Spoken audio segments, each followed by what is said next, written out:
Three unexpected things that happened when I moved to London. Number one, I started fighting for myself more. The thing is, I moved to London when I was 18 years old, and I moved completely on my own. I did not have any kind of support network in London, so for a very long time I was essentially on my own. As a young woman in a huge city like London, you cannot imagine how many times people have tried to screw me over. I could do so many story times talking about times when people have tried to cheat, deceive, or take advantage of me. And so many times, because I was very young and very naive, they succeeded in doing so. And because I was on my own, I had to learn very early on that nobody was gonna fight for me. So essentially, I had to learn to fight for myself. This has both advantages and disadvantages. A very good advantage is that I am now a fighter and people can try to screw me over, but rarely they're gonna succeed. And what they find out very early on is that I'm going to make their life very hard. A disadvantage is that in order to do that, sometimes I can come across as pushy and even a bit aggressive. And trying to be more assertive rather than aggressive is something that I am still actively trying to work on. It is driven by fear. I am afraid that people are gonna take advantage of me, so I fight with my nails and teeth in order to prevent that. But being aggressive is something that goes against my values, so I am going to work on improving that. Number two, I developed a lot of good habits and got rid of a lot of bad habits.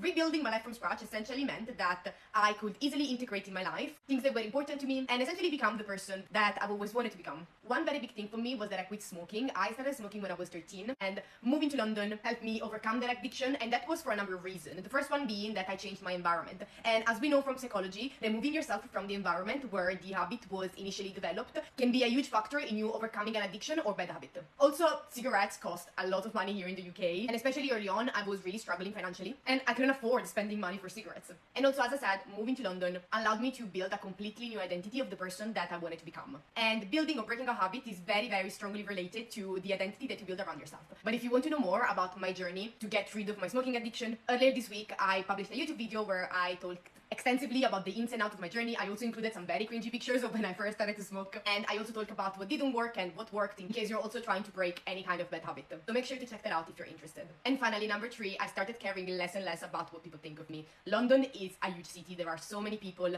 and literally nobody cares here about what you're doing because everybody's focused on themselves, and also there are too many people around. I could literally leave my house in my pajama and nobody will give me a look. Like, nobody will even care. This was a huge shift to what I was used to in Italy, where people look at each other, judge each other, comment on each other, and I'm putting myself in this as well. I used to do that. But London changed all of that for me. I don't generally care about what people think of me. I don't even think people are thinking about me that much here. And also I'm trying to bring a little bit of that energy in Italy as well, because I feel like we should all put more energy into working on ourselves rather than commenting on what other people are doing.